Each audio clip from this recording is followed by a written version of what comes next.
Tudo bom? Tudo, mais sequelada do que nunca essa semana. Por isso que é bom, por isso que vai dar bom hoje. Vai. E hoje tá só nós duas, né? Exato. Mas a gente ocupa esse sofá todinho, porque qualquer coisa a gente se deita, né? Que somos dessas. Já começamos assim, né? E há quem diga que a gente tá sem energia. Sabe que não, né? Hoje o podcast é todo nosso. É todo nosso. A gente vai vender o peixe, o aquário, o açougue, as vacas, tudo, né? Exatamente. Gente, piada interna, mas vamos lá. Então, hoje a gente vai conversar um pouquinho sobre corpo, sexualidade e como essa temática atravessa a saúde mental, né? A gente hoje vai ser uma conversa, não vai ser uma entrevista. A gente vai falar um pouco das nossas vivências, tanto na clínica, né? A minha ainda anterior, ainda como fisioterapeuta, a vivência no estágio. Greicinha vai falar da vivência dela no consultório, também das nossas pesquisas, né? E da nossa vivência de mulheres, né? A nossa vivência quase by Nelson Rodrigues, by né? Nelson Rodrigues. Das coisas que a gente vê, né, no dia a dia, na vida. Né? Sim. De como o nosso corpo perpassa esse lugar, né?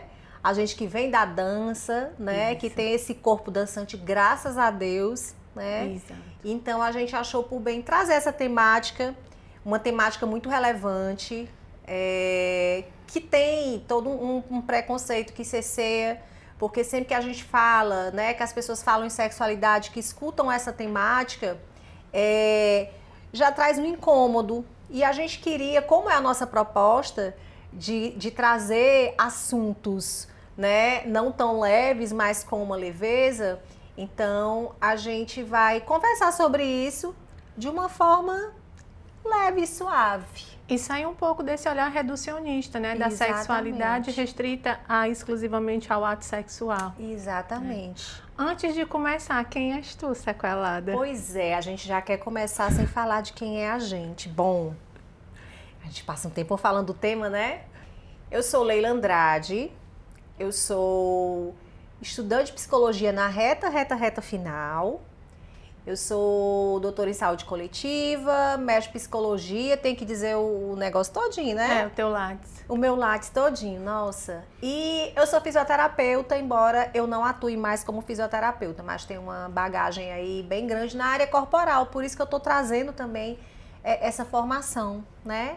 E você? Quem é você? Quem é Voz Me Ser? Eu sou Grace Guimarães, sou psicóloga clínica da saúde, tenho mestrado em psicologia social e interface da saúde. Danço flamenco, sou mãe da Eva. Eu também. Também danço flamenco. Então, Sim, qual é o nosso episódio? O nosso episódio. A gente nem falou nosso grito de guerra. Foi. Isso. Estamos aqui apresentando mais um episódio das Sequeladas. Porque todos temos sequelas e a gente faz o que com as nossas? A gente transforma as nossas em boas conversas. Gente, vocês devem ter notado que hoje a gente tá assim, ó, a gente vai pra frente, vai pra trás, né? É porque como boas sequeladas que somos, nós estamos na conversa do nosso jeito. Então as conversas entre a gente sempre foram assim, né, minha amiga? Exato. Não tem muito roteiro, não. Agora, quando a gente tem uma terceira pessoa, aí a gente faz um negócio mais organizado, né? Mas vamos organizar aqui o papo, senão a gente vai ficar indo e voltando e talvez a maioria não entenda, né? Então, gente, para costurar essa conversa da gente, eu trouxe um livro antigo, eu li há muito tempo, da Thérèse Bertherat. A gente vai deixar no link, tá? O corpo tem suas razões. Então, a Thérèse, ela fazia um trabalho de antiginástica, né? De educação somática, então fala muito da questão da percepção do corpo, né? De como eu habito esse corpo, como eu percebo o meu corpo para eu poder transitar pelo outro, pelo mundo, né? Então, a partir das minhas percepções. E por que a gente vai trazer essa temática, vai começar essa temática falando desse livro? Porque a gente queria desmistificar a história da sexualidade como a sexualidade tivesse atrelada ao ato sexual. E a gente sabe que não é, né? A sexualidade, quando a gente fala, por isso que tem tanto preconceito, porque as pessoas imediatamente já pensam na questão do ato sexual. É também, mas não é só. Sim. Então, a maneira como eu me relaciono comigo, com o meu corpo, com o outro, como eu me percebo, como eu me visto, né? Como eu me posiciono, isso tudo é sexualidade, né? Então, é muito a minha relação com o meu corpo. É uma temática, assim, que a gente gosta muito de estudar, gosta muito de ler, né? Porque a gente vê muito no consultório, né? A gente vê as pessoas chegando com muitas queixas que muitas vezes perpassam por esse lugar, né? E com questões somáticas, com dores, com queixas, e que muitas vezes a gente vai e encontra sintomas, questões, né? Que atravessam esse lugar da sexualidade, né? Sim. Então, pensando nisso, eu vou pedir permissão para ler a introdução desse livro, da Thérèse Bertherat. Então, ela começa falando de uma forma muito interessante. Então, ela diz o seguinte: o seu corpo, essa casa onde você não mora. Eu acho tão forte isso, né? Porque, realmente, assim, o seu corpo é a sua casa. E você não mora nele, né? Quantos de nós, né? Assim, você vive numa total desconexão. Então, ela fala: neste instante, esteja você onde estiver, há uma casa com o seu nome. Você é o único proprietário, mas faz tempo que perdeu as chaves. Por isso fica de fora, só vendo a fachada. Não chega a morar nela. Essa casa, teto que abriga suas mais recônditas e reprimidas lembranças, é o seu corpo.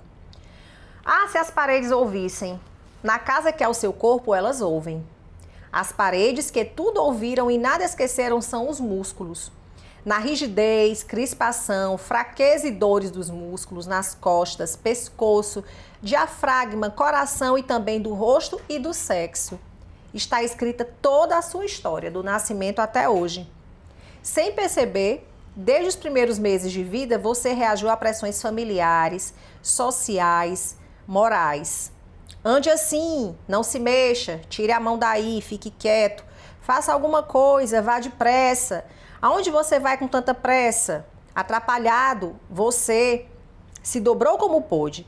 Para conformar-se, você se deformou. Seu corpo de verdade, harmonioso, dinâmico e feliz por natureza, foi sendo substituído por um corpo estranho, que você aceita com dificuldade e que no fundo você até rejeita. Eu vou pular porque esse livro é maravilhoso e eu vou deixar aqui esse último parágrafo. Quando renunciamos à autonomia, abdicamos de nossa soberania individual. Passamos a pertencer aos poderes, aos seres que nos recuperaram. Se reivindicamos tanto a liberdade, é porque nos sentimos escravos. E os mais lúcidos reconhecem ser escravos cúmplices. Mas como poderia ser de outro jeito se não chegamos a ser donos nem de nossa primeira casa, da casa que é o corpo? Então, eu acho muito forte a maneira como ela introduz essa temática, né? Então, como a gente pode questionar qualquer coisa com lucidez, até a nossa própria sexualidade, se nem o nosso corpo a gente conhece, a gente não está conectado com ele, não habita o próprio corpo, né? E muitas vezes quando a gente habita, são lugares muito silenciosos ou silenciados. Ou a gente tem um movimento que é nosso de silenciar, ou a gente tem um movimento que é de fora, né? Que é um movimento de nos silenciar, do corpo, especialmente quando a gente pensa nessa associação entre corpo e sexualidade, que é algo que tem uma linha tênue de contato e de costura, mas ao mesmo tempo tem um distanciamento, né? De tanto a gente não se dá conta, como a Thérèse disse, a gente não conhece o próprio corpo, a gente não habita, como a gente também não conhece e não habita as nossas questões direcionadas, né, ao prazer, à sexualidade. A gente não sabe tantas vezes o que é erógeno pra gente, né? Não é da ordem do erótico, né? Que tá mais ligado ao ato sexual, mas como a gente vai caminhando por essa casa, me lembrei daquela música, era uma casa, né? Muito engraçada, não tinha um teto. A gente vai caminhando por essa casa, tateando as coisas no escuro. E como nos falta essa habilidade, né? De reconhecer, de habitar, de entrar, de saber nomear as questões, né? Que afetam o nosso corpo, e especialmente quando a gente pensa nessa ligação do corpo e da sexualidade. Né? E de como essa desconexão traz adoecimentos, né? Demais. E que muitas vezes eu vou até trazer um exemplo, assim, alguns exemplos que me aconteceu na prática mesmo, né? Da minha atuação enquanto fisioterapeuta.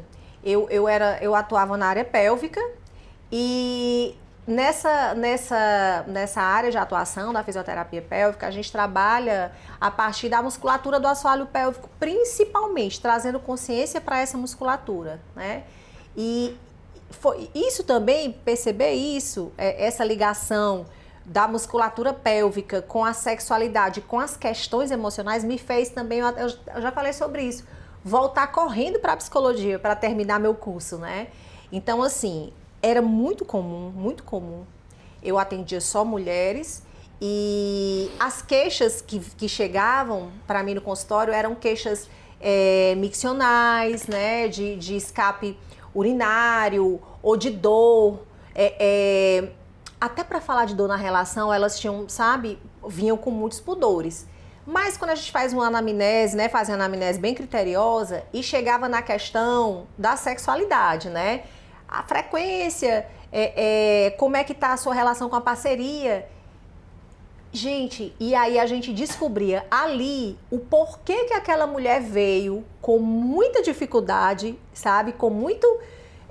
você percebia até para falar, sabe? Até a respiração travava, a gente que tem esse olhar pro corpo, né?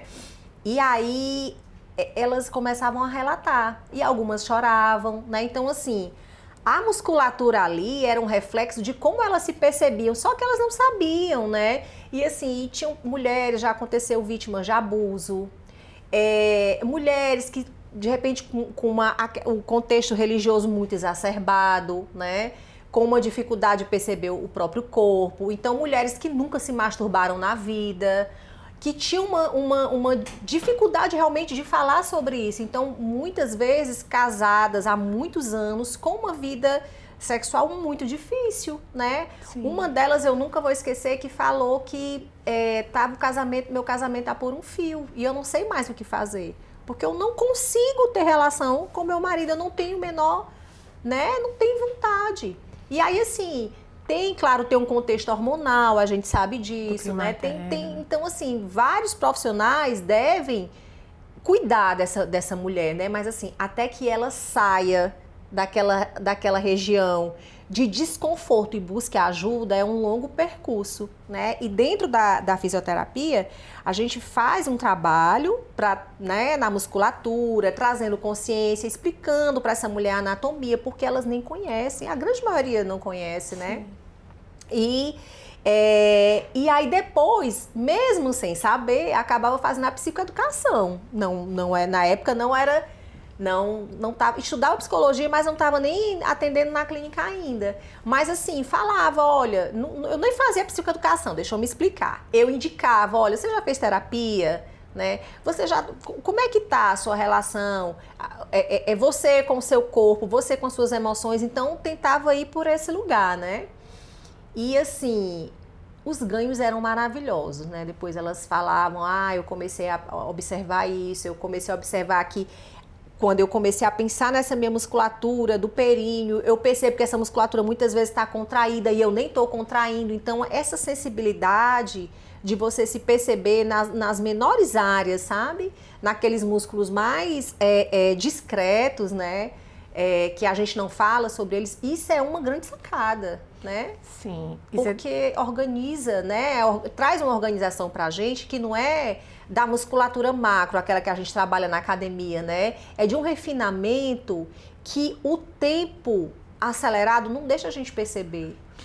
E você estava falando, até a dor do corpo, né? A dor corporal, ela chega muitas vezes como um grito daquilo que não consegue ser dito, né? Você descrevendo o seu olhar da fisioterapia, mas é um olhar que também tinha uma escuta acolhedora e terapêutica, não da ordem da psicoterapia, mas de olhar para aquela mulher que vem com uma dor que é palpável, né? Que você muitas vezes enxerga no corpo, mas perceber que são tantas camadas, né, que perpassam essa dor, né, que envolvem questões, né, psicoemocionais e que vão desaguar na sexualidade, e isso vira uma demanda, né, de adoecimento. Eu fico pensando que você, não sei como era na tua prática, mas imagino que as mulheres não chegassem com um olhar preventivo, né? Elas chegam diante de uma demanda que é corporal, e na hora que você começa a acessar, né, essa dor que era invisibilizada ou era invisível antes, você vai conseguindo dar conta dessas outras camadas. Sim. E aí esse processo de ir traduzindo, de ir nomeando, né, de dar o espaço para ela falar de algo que é para além da dor do corpo, é extremamente devolve a saúde, né? Quando a gente pensa a saúde num olhar mais global e mais integrado, né? De entender que sim, há uma conexão do meu corpo com a minha sexualidade, eles caminham ali, né? São intrínsecos, e que a gente não pode olhar para um e não enxergar o outro. Sim. E esse enxergar vem muito também desse processo de você, né? Imagina na psicoterapia, que aí mais uma vez a gente pensa num trabalho, né? Que é de parceria, de conseguir num espaço que é seguro, num espaço, né, que é de acolhimento e é suportivo, você conseguir dividir essa dor, que tantas vezes é escondida. Sim. Né? E você fala uma coisa que eu me lembrei também, como as mulheres elas chegam com a preocupação do outro. Tu observavas isso também, como assim, a minha preocupação em cuidar disso tem um link com o fato da possibilidade de eu perder o outro que está ao meu redor. Com certeza. E muitas vezes não ser uma preocupação minha, né? O julgamento do outro. Isso, com o meu prazer, com eu redescobrir esse corpo que muitas vezes, né, tá adoecido, mas que quando a gente pensa na sexualidade, ela traz saúde, né? Ela traz vida para o corpo. Sim. Né? Muito, tinha muito isso, assim, tem, né, a gente sabe que tem, tanto quando eu atendi as mulheres nessa questão pélvica da fisioterapia, como agora no consultório, na psicologia, né, assim, nos estágios, assim, a gente percebe que quando a gente passa, eu tenho a minha pesquisa, o meu estudo vai muito para essa área da sexualidade, né? Então, querendo ou não, é querendo mesmo, né? Ou não, é querendo, verdadeiramente querendo. Eu vou atrás, eu vou buscar, nem que seja assim, como o povo diz, pelas beiradas, eu tento passar por esse lugar.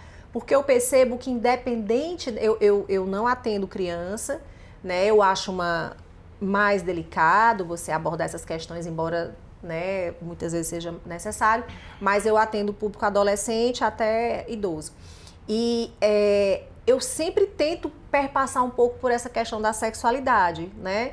E é impressionante como as pessoas fogem, e a gente tem que respeitar, ou algumas não fogem e dão graças a Deus, era sobre isso mesmo que eu queria falar, e elas começam a pontuar. E é libertador, sabe? É uma coisa que eu percebo, você deve perceber também, até porque você atende o público, né? As demandas da oncologia, né? Que a gente sabe que tem a questão, né? Por conta da medicação que tomam, né? Então tem a questão que tem o impacto todo na lubrificação e nos efeitos lá, que você sabe bem melhor que eu. Mas, assim, a gente vê como é uma questão que em todos nós ela reverbera, sabe? Em todos nós ela perpassa. E como nós não falamos sobre, é o motivo de adoecimento. E eu queria pontuar só mais uma coisa. É algo que eu penso muito, a gente já conversou sobre isso, de trabalhar em grupo, né? A gente tem esse projeto, eu e Grace, de trabalhar com um grupo de mulheres, né, nesse viés da psicologia, mas trazendo um olhar para a corporalidade, né? Então, assim, é um projeto que a gente tem, depois a gente vai deixar contatos para isso, selecionar pessoas, olha só, tá rolando até a seleção já. Mas, assim, por que o projeto do grupo, né? Porque você se sente muito implicado na fala do outro e isso encoraja. Você escuta aqui uma queixa, uma demanda e você, poxa, eu também sinto assim. Eu não tô sozinho, né? Eu tenho tanta vergonha de falar sobre isso, mas essa pessoa também tá trazendo essa queixa, né? Sobretudo mulheres acima de 40 anos que já estão passando por essa questão da menopausa, né? Ou da perimenopausa e tal, história do climatério, que a gente até tem um episódio sobre isso, né? E que nesse período muitas mulheres já estão no segundo casamento ou não, ou se separam e não querem mais, né? Então, assim, realmente é uma mudança de paradigma, eu penso, né? Para mulheres. Não sei se é porque eu tô vendo esse momento desses 40 mais, e assim, a gente realmente se vê muito mais resolvida para muitas questões, né? E muito mais encorajada e apropriada para falar sobre muitas coisas, e com um olhar que é muito nosso. Tu tem uma expressão que você sempre usa quando a gente está conversando, que é potência de vida. E aí você falou das mulheres, né, que estão em tratamento oncológico. Quando a gente pensa em parâmetros de prioridade de tratamento, especialmente, eu não vou falar especialmente, mas quando a gente parte de um olhar mais da medicina, a sexualidade, quando a gente pensa num termômetro, ela vai ficando, imagina, o tratamento, a vida, mudança, né, de hábitos de várias ordens, alimentação, atividade física e tudo. E a sexualidade, ela ocupa uma posição quase inexistente. Sim. Só que isso é inexistente para o olhar de quem não está vivenciando. Uhum. Que não está vivenciando o adoecimento, mas aquela mulher que finaliza, mulher e homem, né, que quando finalizam um tratamento e vão continuar com a vida, é uma questão que é muito iminente. Como é que eu vou seguir sentindo prazer? Como é que eu vou, né, seguir a vida pensando nessa seara?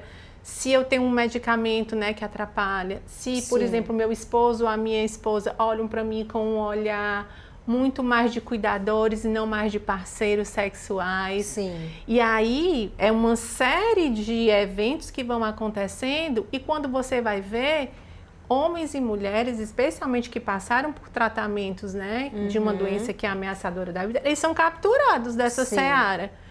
Como se isso não trouxesse qualidade de vida, como se isso não trouxesse potência de vida, que eu amo essa expressão que você usa, e como se isso não tivesse importância quando a gente tem esse checklist das coisas, né, que são imprescindíveis para a gente ter uma vida minimamente funcional, né, saudável, enfim. Feliz, né? Com potência, né? Isso. Sentindo potente, sentindo vitalidade, né?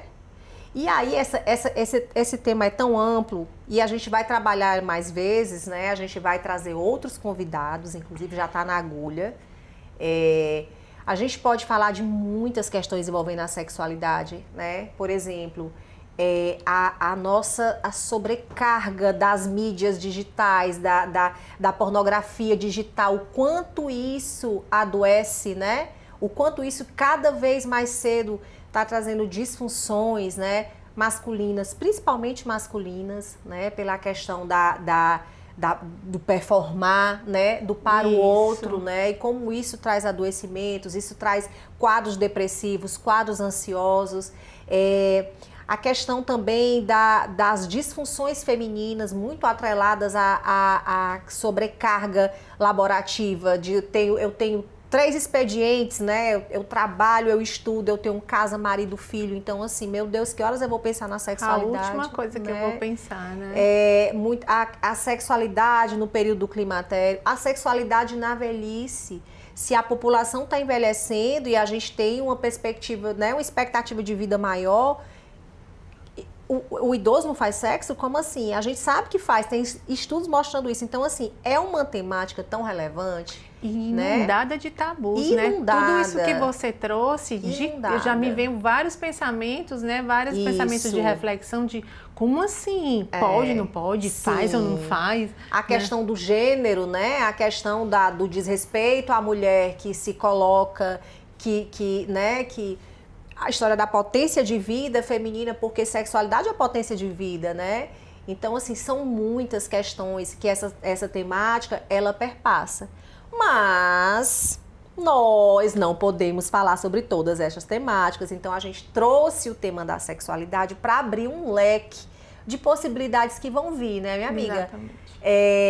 A gente vai trazer vários convidados, várias pessoas que podem falar sobre essas temáticas com a gente, conversar, trazer uma luz para as nossas sequelas, né? Porque todos somos sequelados. E a gente vai se encaminhando para o final. Tu queres falar mais algo? Não, a gente quer, a gente sempre quer, né? A gente vai ficar aqui para sempre, a gente é faladeira. 2 faladeiras. Acho importante a gente indicar, né? Sim. Algumas referências para quem sentir interesse em ir se aprofundando, à medida que está esperando a gente chegar, né? Com nossas... Na verdade, a gente tem um Venda Nosso Peixe. Tem. O Venda Nosso Peixe a gente vai montar esse grupo de mulheres para tratar da temática sexualidade muito numa vertente corporal. Então, se você tem interesse, você vai mandar uma mensagem para o nosso Instagram, que vai ficar no link do vídeo, e vai falar do seu interesse, vai falar a sua idade, o seu interesse, e aí a gente vai entrar em contato e vai explicar melhor sobre o grupo e onde é que vai acontecer. Então, peixe vendido. Peixe vendido. Dica cultural. Dica cultural. Bom, a gente estava conversando sobre algumas séries, né? Sobre esse tema. Sim. E aí uma paciente me recomendou uma série que eu achei super bacana, que chama Dying for Sex, é uma série americana. Esqueci o nome da atriz, Michelle Williams, né, Waka? Sim, tu tinha falado. E é uma história muito interessante de uma paciente, já, né, 40 mais, que está vivenciando uma reta final de um câncer metastático. E ela se vê envolvida por uma série de questionamentos, né, olhando para a sexualidade de uma forma mais complexa. E ela decide sair de uma relação que estava a aprisionando muito nesse olhar do parceiro, né? Da parceria, olhar para ela só como uma paciente, de cuidado, de prestar atenção e tudo, e não levar em consideração o desejo, né? A ordem do desejo que ela estava querendo vivenciar. Então, eu tô dando spoiler, né? Não pode nem dizer tudo. Não, tu vai já contar o final, né? Pois é, pronto. Então, ela faz uma viagem imersiva. É porque a série é muito boa, ela quer contar, se empolgou. Sobre experiências, né? As experiências dela, né? Olhando para ela e não mais para o outro. Eu queria também deixar uma dica de série. A pronúncia, eu não sei se está certa, mas é Wanderlust. É uma série do Reino Unido. É uma história muito interessante. É uma série curtinha, só tem uma temporada. É uma história bem interessante de um casal de meia idade que eles chegam no momento da relação, de um casamento longo, e eles se veem que o negócio esfriou, o negócio tá morno, né?